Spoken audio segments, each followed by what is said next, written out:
me. This is a drumstick and a thigh is usually one meal. Sometimes I don't eat it all and I have a little left over, and the next day I make a chicken salad because I usually bake my chicken. With this, it is basically two, and I could thaw the whole thing and cook it, and then I could have 2 days worth of food. But for the purpose of this video, I want to show you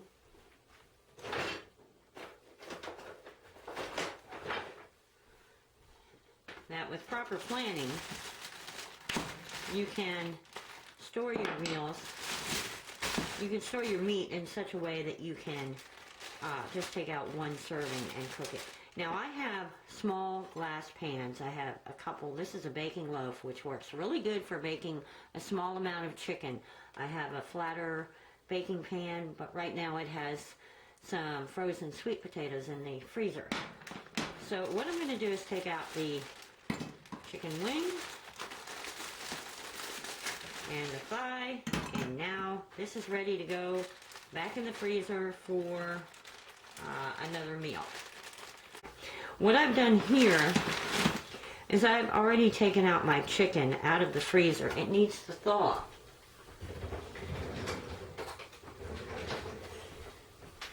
And I took it out of the bag that I froze it in, and now that it's going to thaw, I want to go ahead and just put it in the pan that I'm going to cook it in. That makes it the easiest. And one of the things I want to do is I want to season this while it's thawing.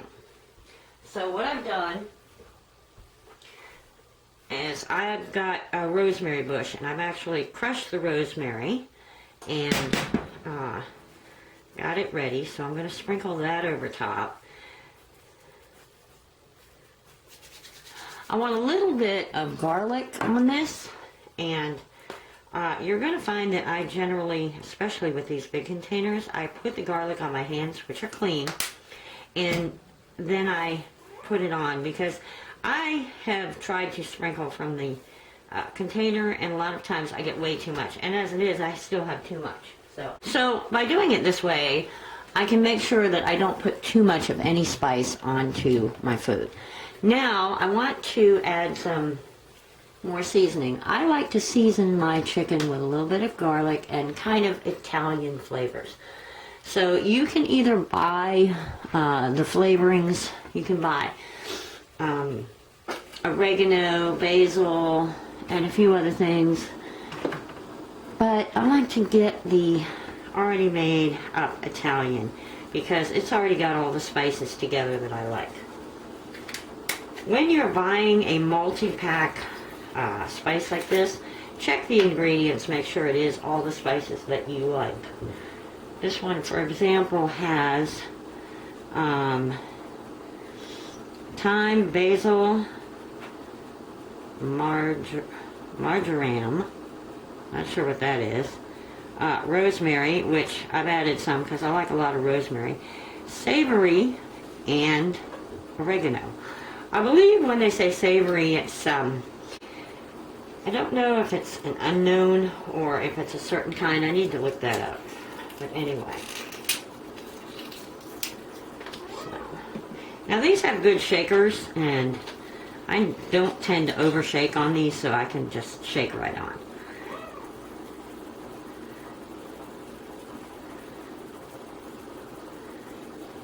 Okay. And now, I think I want a little bit of, I want to add some green peppers, just for a little extra kick flavoring. Once in a while, I get a hankering for a little bit of pepper, bell pepper taste in something. So I'm just going to put a little bit in so it can get some of the flavoring in. Now that I've got that done, and I have everything that I want on my chicken, I'm going to put the tin foil on, and yes, I'm not good at tearing it.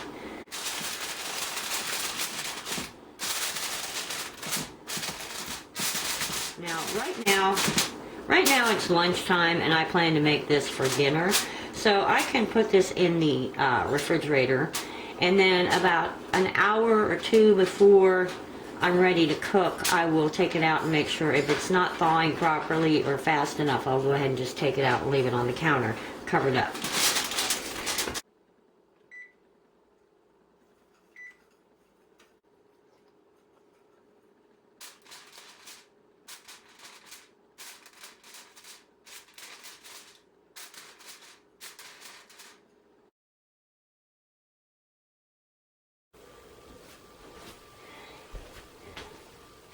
Now that I've taken my chicken out of the oven and I'm giving it some time to rest, I'm going to make a salad. You can make any kind of vegetables you want to go with your chicken. I decided to make a salad with French cut green beans, which I had some leftovers from a stir fry I did the other day. Well, actually yesterday. And I'm going to add some onion and a tomato. So that will pretty much count as a pretty good salad and as a vegetable.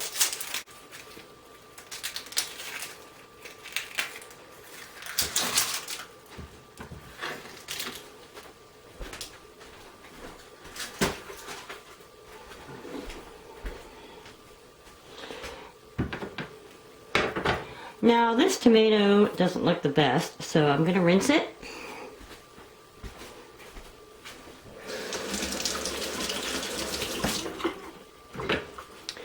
And then I'm going to take this to the trash can and I'm going to cut off this bit.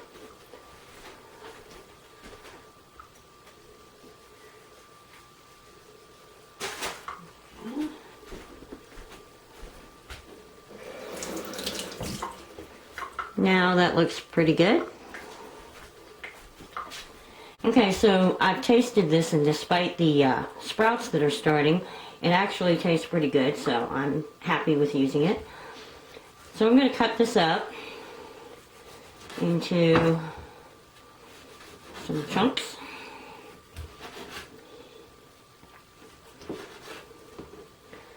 And throw this in my bowl. With a salad, you can use just about anything you have, vegetable-wise. You can use lettuce. There's several different types of lettuce you can use. You can use celery. You can use cucumbers. You can add tomatoes, like I'm doing. You can use cooked vegetables. So this, I really don't think I'm going to use the entire onion. I'm going to set that one to the side and wrap it.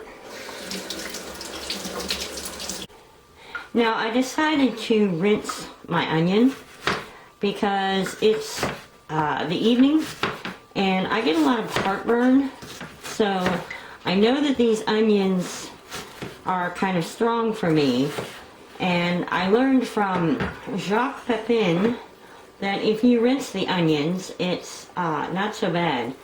It takes away some of the really strong flavor, and I think it's going to help with my stomach. So, kind of help to keep me from getting heartburn. I'm pretty happy with that. I really don't want to add anything else to this. I want to keep it simple. So I'm going to add some green beans, and I need. So I'm going to add some green beans, and I need to get the juice off.